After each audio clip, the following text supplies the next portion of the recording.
Hi, I'm Darren Walker. Tonight on Inside Louisiana Softball, I sit down with head coach Gerry Glasco to preview the Sun Belt Conference Tournament in San Marcos, Texas. Later, we get to know senior leader Lexi Como and give you an exclusive look into the latest Ragin Cajuns podcast with Hall of Famer Yvette Girard. But first, Coach Glasco joins me to discuss the matchup with rival ULM and the weather. You're watching Inside Louisiana Softball.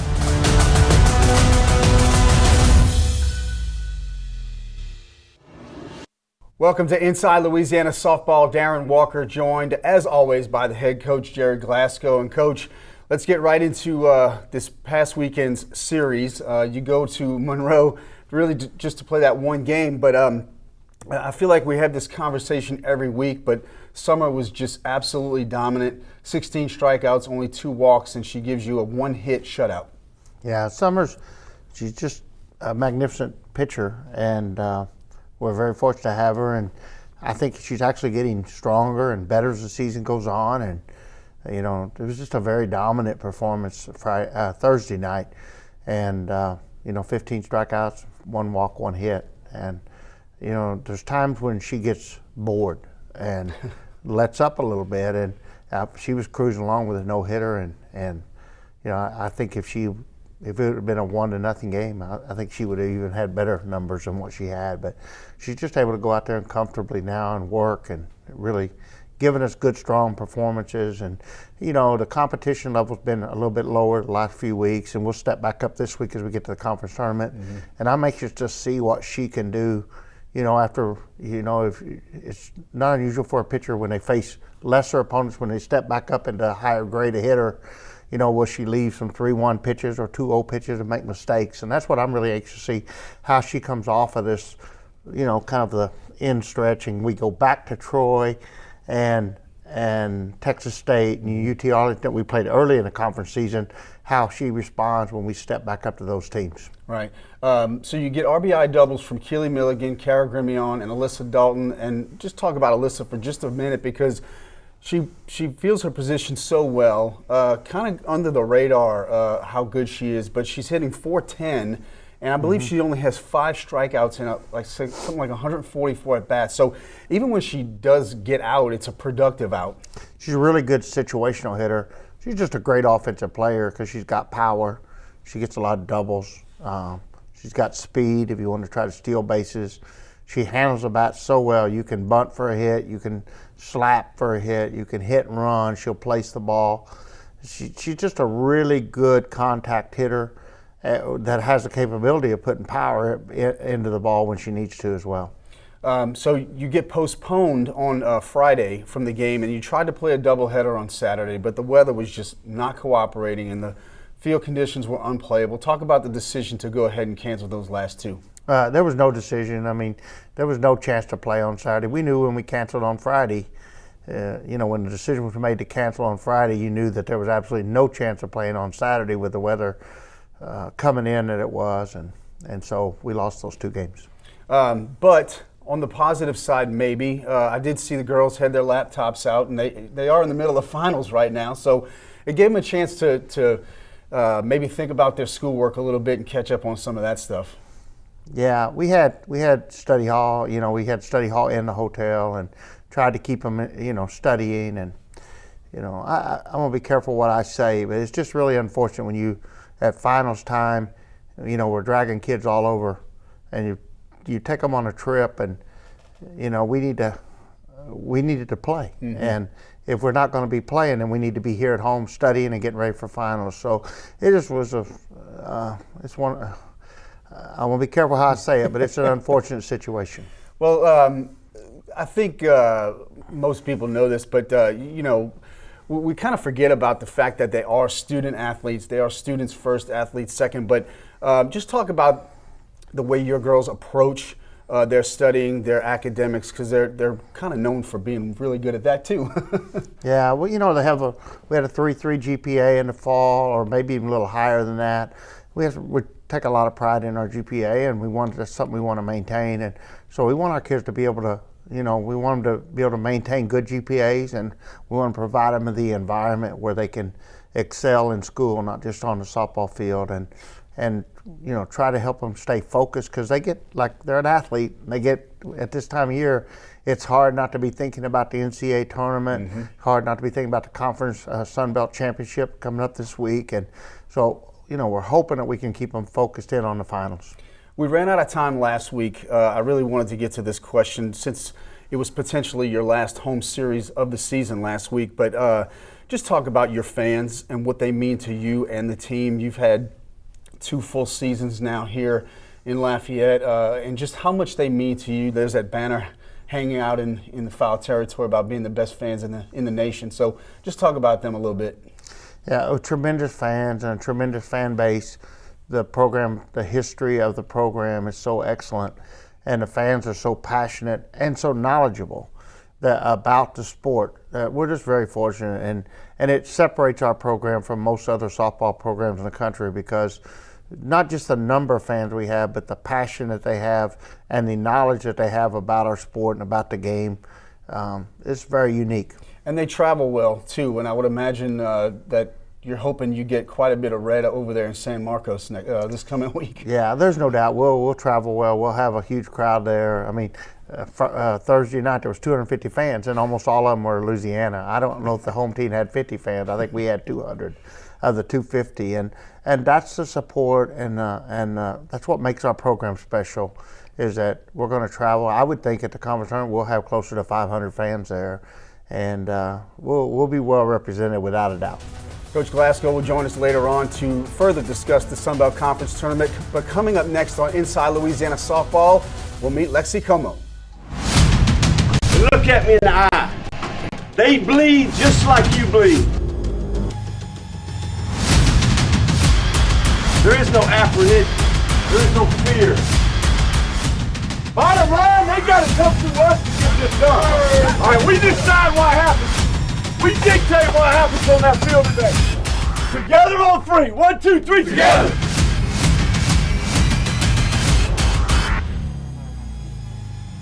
If you're happy and you know it's Zydeco. If you're happy and you know it's Zydeco.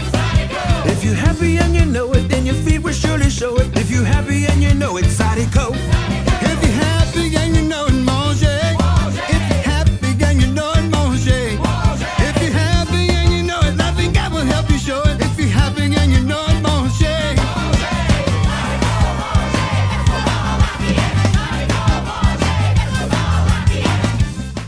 To perform, you need speed, skill, strength. With every muscle, every move, you push your body to reach its full potential. But sometimes you just can't push through the pain. That's when you know it's time to address it. So when injury puts you on the sidelines, trust us to get you back in the game. Lourdes Sports Care, the team behind your team.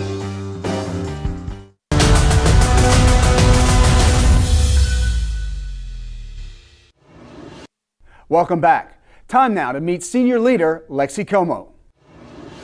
Hi, my name is Lexi Como and I'm a senior on the Louisiana Softball team. Everyone gets really confused that my last name's Como, but I'm not from here. I was actually born in New Iberia, which is like 30 minutes away. And then my dad got a job in Tomball, Texas when I was 5 years old. So we moved there and that's where I lived until I graduated high school. Being a Ragin Cajun these past 5 years have meant everything to me. I've learned so much about the game, myself, going through a lot of adversity. It's taught me a lot about life, not only softball, but just how to get past a lot of obstacles, and I'm so grateful for it. And the fans have meant everything to me. My teammates I know will be friends for the years to come, and it's just been awesome. It's meant the world to play for Coach Glasco. He's such an amazing person. Not only an amazing coach, but just has such a genuine heart. He cares so much about us and makes you feel so good, and just like he's your dad. And it's been really cool to play for him these past 2 years, and I couldn't be more grateful that we got him here when we did. To make all the adjustments I've had to make over the past 5 years really hasn't been as difficult as some may think it has been. I've just always been a go with the flow type of person. Whatever my team needs, I'm going to do. Whatever puts me in the lineup, I'm cool with. Whatever helps us win, that's what I want to do. Whether it's sitting on the bench, DPing, playing outfield, I really don't care. I've just always been a team person, and so my roles changed a lot over the past 3 years, but I really wouldn't change a thing of how it's played out because I got to experience a lot of cool things. I got to say I played outfield in college, and that's pretty awesome because I've never played outfield in my life. So it's just been a great experience for me to get to do a lot of different things over the years that I've been here. It's been a lot to me to be able to kind of mentor my teammates. They kind of call me the grandma of the team because I'm so much older than them. I forget that I'm that much older. But to be able to help Julie has been really fun. I love to teach the game, and to be able to do it with my own teammates and just help them become better has meant everything to me. And to know that she appreciates what I've done means a lot. And it's just really cool to see her be so successful and catch on so quickly behind the plate. She's just done a great job, and it feels really good to have been a part of her success. So my first ever walk-off against Georgia State was pretty cool, but it probably would have been better if I had known that it was a walk-off. I had no idea when I was in the box and the count was like 3-1. I was just trying to get a pitch to hit deep to score at least. I think Courtney was on third. So I wasn't even thinking about if this is 3 runs, then we win and we run rule.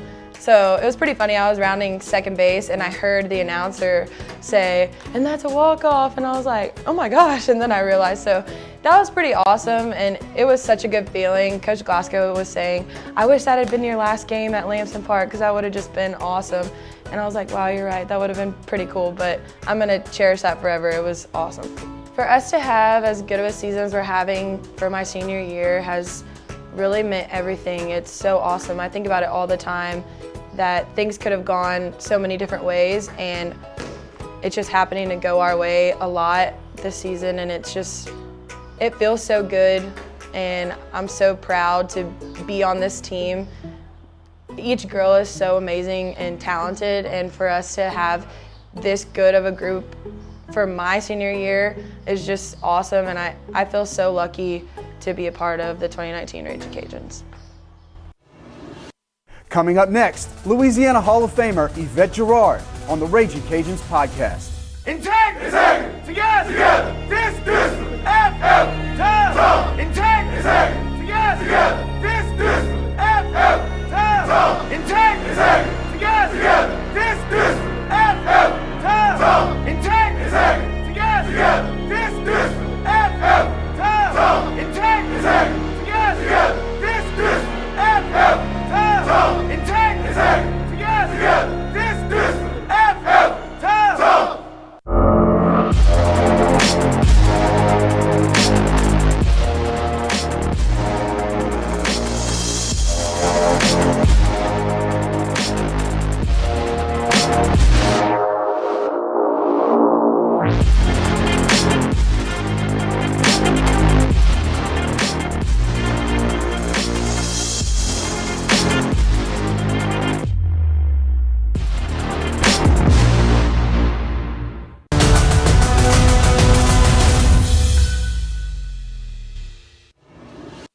Welcome back.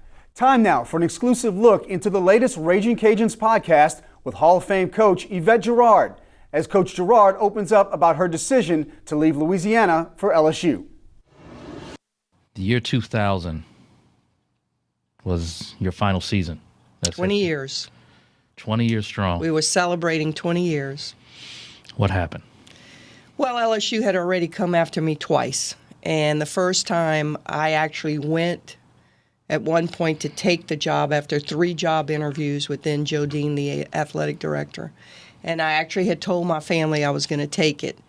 And I was on that campus for 6 hours, and I could never say yes. And I got in my car, and I got on the bridge, Mississippi River Bridge, and I called my mom, and I said, I'm coming home. I did not take that job.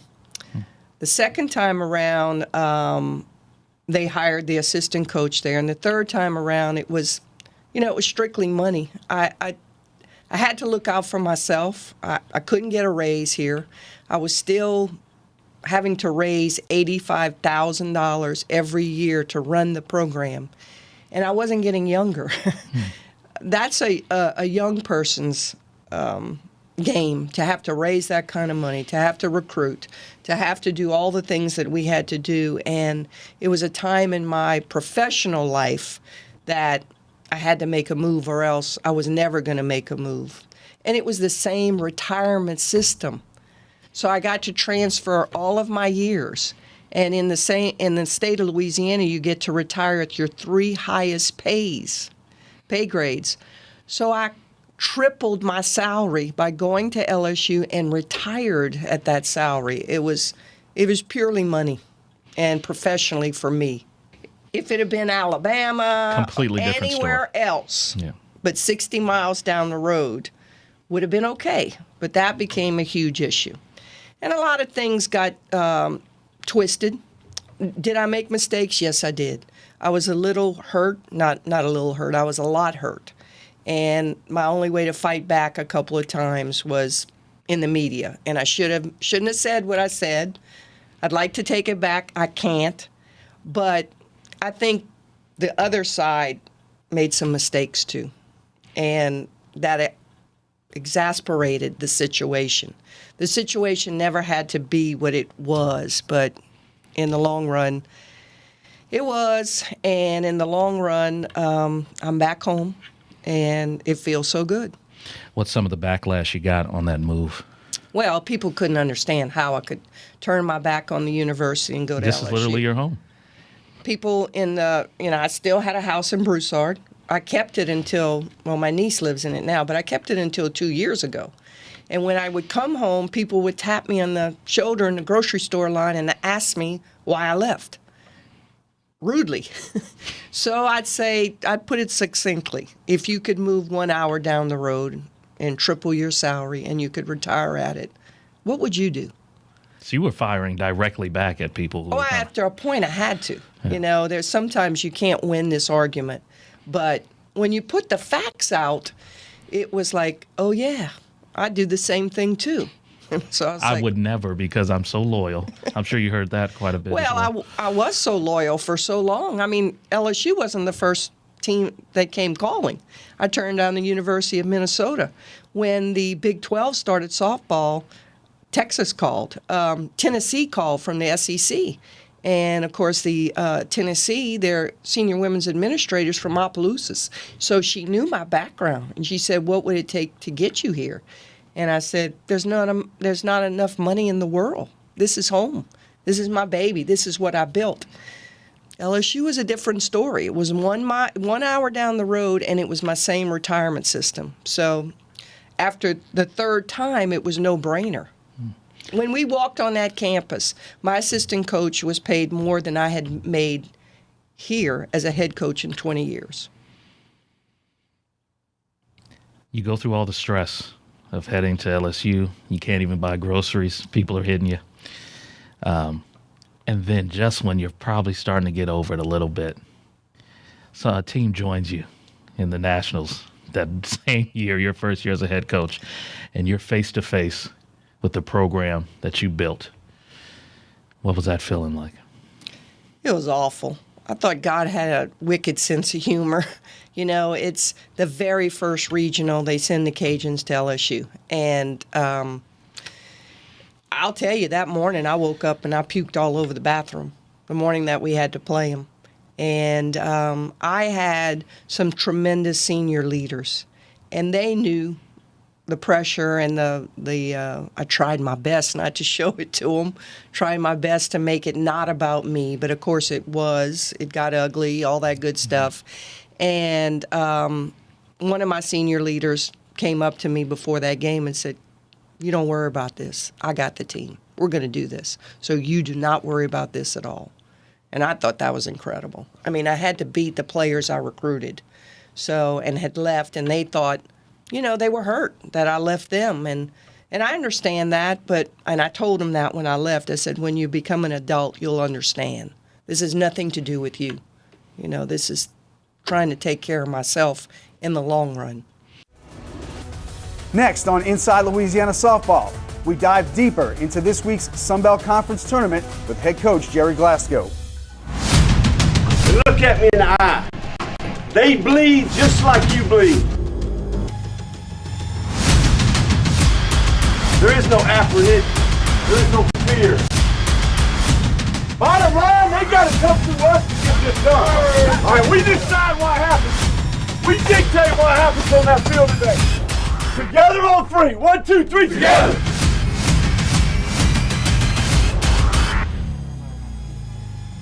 If you're happy and you know it's Zydeco. If you're happy and you know it's Zydeco. If you're happy and you know it, then your feet will surely show it. If you're happy and you know it's Zydeco. If you're happy and you know it, mange. If you're happy and you know it, mange. If you're happy and you know it, nothing God will help you show it. If you're happy and you know it, mange.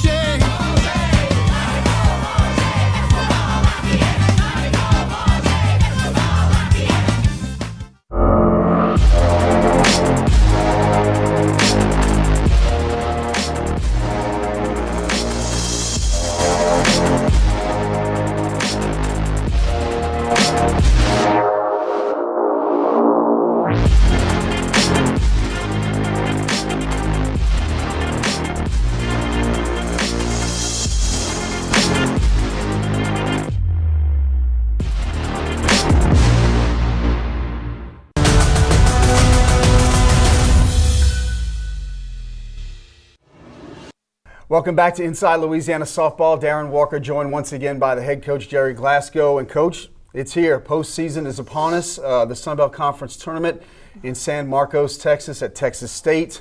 You guys are playing at 12:30 on Thursday afternoon.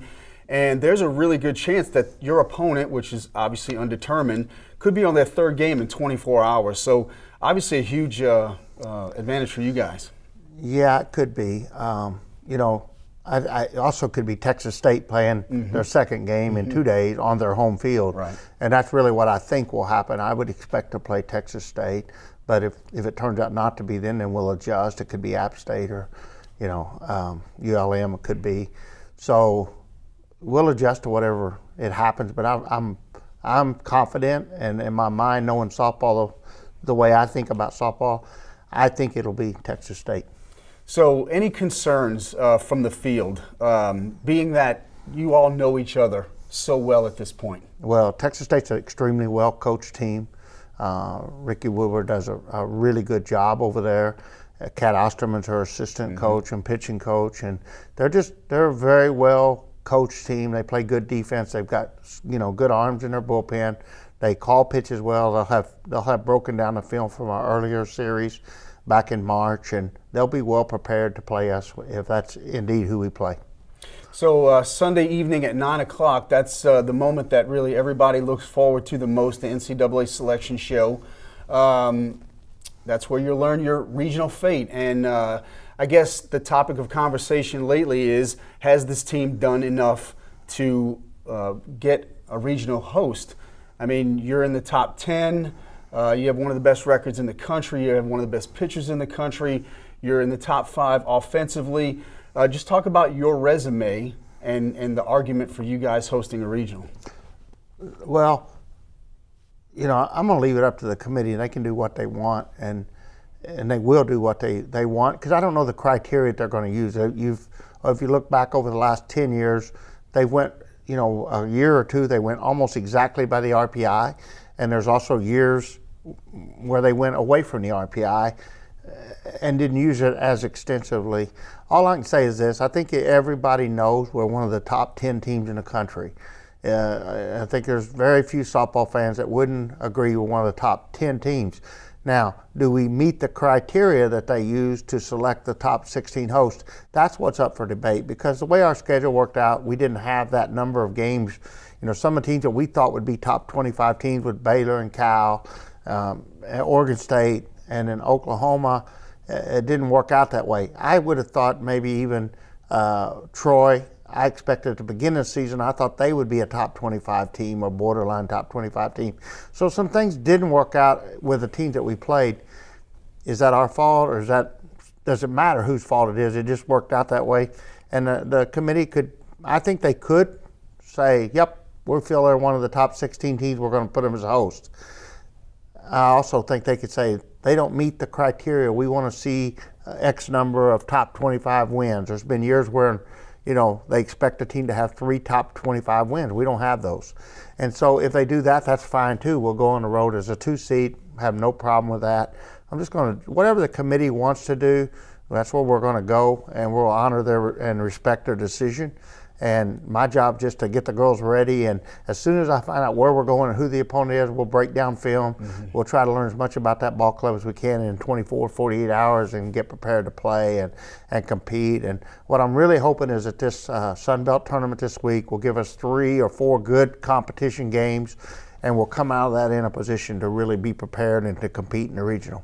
We have a little bit of time left. You mentioned earlier about Summer and how sometimes you may think she gets a little bit bored. So my question for you is the focus of the team, now that you've reached this point in the season, all of the off-season work that you put in, the preseason work you put in, the regular season work you put in, and it's all come to this point. Do you think you're going to see an uptick in the team's focus now that this is the time of the year? Yeah, absolutely. I expect them to play at a higher level of intensity. They're great athletes. We have a very athletic team. We have a very high ceiling to play at a very high level. They're extremely talented. What we've got to overcome is our schedule. We kind of played the best teams in the Sun Belt early and the weaker teams late in our conference rotation. And so I think we've got to overcome that. I'm hoping that we're going to be a better ball club at the end of the Sun Belt tournament than at any point in the season. But I've got some concern going into the Sun Belt, going into this tournament this week, how prepared we are to compete in a tournament level. And if we do lose a game in the Sun Belt tournament, thank goodness we had it, because that'll prepare us and help us get back where we want to be for the regional. So we'll just let the tournament play out. I know we're going to face at least, I believe we'll see Texas State, Troy, UT Arlington. Those 3 teams are going to be on our schedule, I believe, and they should prepare us for a regional. Sounds good, Coach. Thanks, as always, for the time. Coming up next on Inside Louisiana Softball, a more detailed look at the Sun Belt Conference Tournament. Integrity, together, discipline, F, time, integrity, together, discipline, F, time, integrity, together, discipline, F, time, integrity, together, discipline, F, time, integrity, together, discipline, F, time, integrity, together, discipline, F, time. At the University of Louisiana at Lafayette, our Ragin Cajuns spirit goes beyond athletics.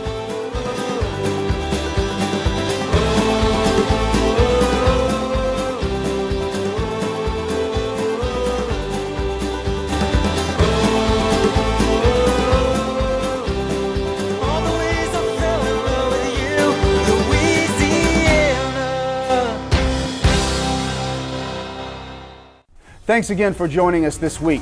Time now to look at the details of the upcoming schedule.